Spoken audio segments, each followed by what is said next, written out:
Oh hi, I didn't see you there. My name is Bliss Foster and we are going to be exploring briefly the 6th studio album by American rock band ThirdEyeBlind. Hitting it big and becoming a successful musical artist is a really unpredictable, fickle science, but it is also a very unpredictable science to maintain success and to still hit all of the marks 5 or 6 or 7 studio albums into your career. Stephen Jenkins and the little empire that make ThirdEyeBlind what it is have created something that's very dynamic and that has a whole lot of depth if you take the time to plunge into it fully. We get guided into the album by a statement that Stephen Jenkins released that sort of encapsulates the spirit of what the project is supposed to be. Quote, "Screamer explores the duality of our dystopian present as catalyst for passionate humanism. Further critiques of music culture consumerism, escapism in the context of post-patriarchal mores weave through musical landscapes of raw bombast, threadbare breakdowns, and judo flips of computer-based musical slickness." This album is all over the place, and in a good way. It kind of exhibits a maximalism that hasn't been present in their catalog prior to this, and there's a very good reason for that. For 5 straight albums, from the eponymous one in 1997 to the release of Dopamine in 2015, the band's process has been one of insularity, where everything creative is pretty much left to the bandmates and to the producer, and that's it. Whereas for this one, they very much opened their process up and maintained an open door policy to let people come through and contribute what they want and use what they can. Making a change that big at this point in an artist's career can be a really challenging and scary thing. You have a process that has worked for you really, really well in this case, and then altering that process in some way feels threatening, I'm sure. Not that I have 5 successful studio albums, but I assume. But while I'm not really privy to how that felt for them, I can say that that process seemed to have breathed life into this project that gave us sort of a new look at a band that we're all at this point very familiar with. Take, for example, the opening track, Screamer, which features Alexis Krauss of Sleigh Bells, on whose first album I started developing tinnitus.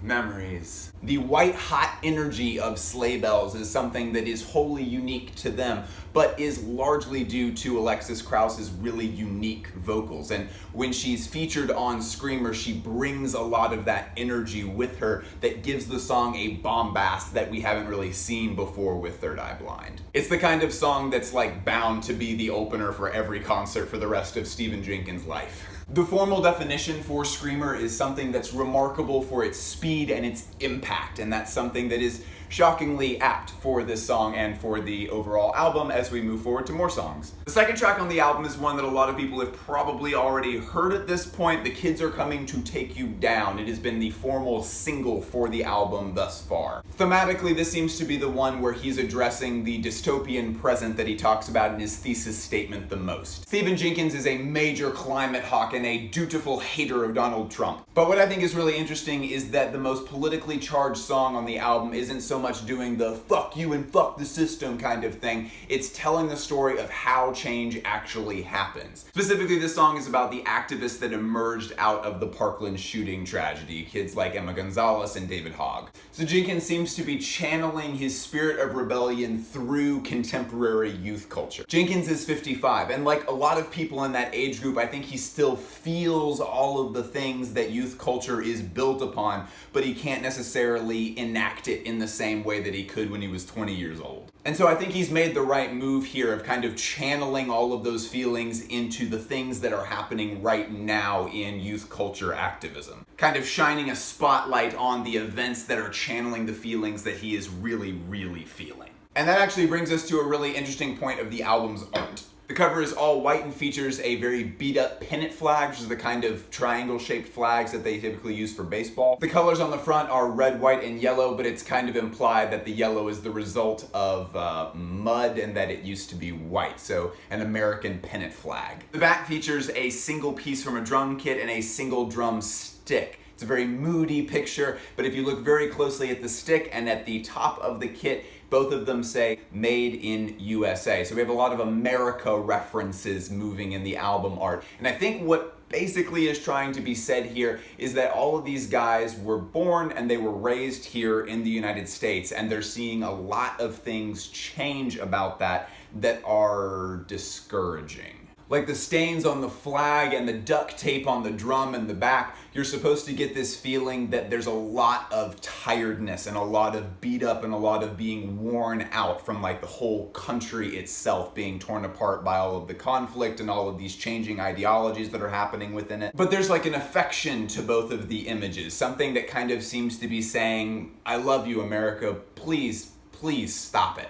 And of course, for good measure, we have a few drops of Stephen Jenkins' actual blood on the front and some blood of the drummer's hands that is smeared across the drum kit as a way of talking about the sacrifice that's necessary in order to fix the situation that we're in. A determination to not stand still with what's happening. And they seem to be encouraging that through your aliveness and like the energy that you're putting out by being you, so that you can affect that change in whatever life it is that you are already living. Like in the third track, Ways, they seem to be making kind of a dig at materialism that is so rampant in popular music right now, and seem to be more suggesting that your aliveness and the energy that you're putting out is something that is a lot more valuable than anything monetarily achievable. And a pretty standard theme for Third Eye Blind lyrics is the emphasis on relationships being the place where you can affect the most change in someone's heart and mind. Like in the song Light It Up, where there's kind of almost this imagining of things all crumbling and getting destroyed, and then the relationship that's found in the ashes after that.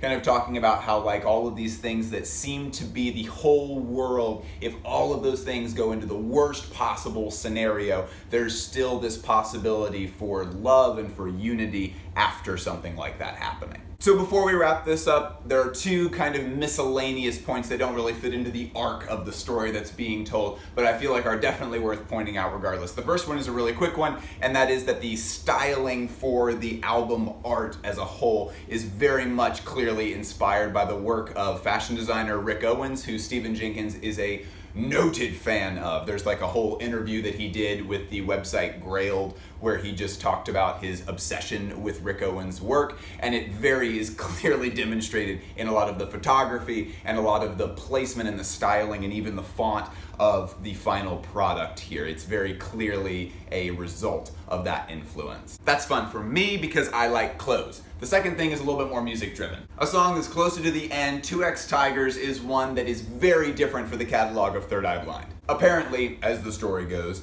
everybody was in the studio and they were working out guitar tracks and vocal tracks, and they just weren't really feeling it that night. And at some point, Stephen decided to vocalize, hey, I'm not really feeling any of this. None of this really feels correct. And their producer said, okay, that's fair.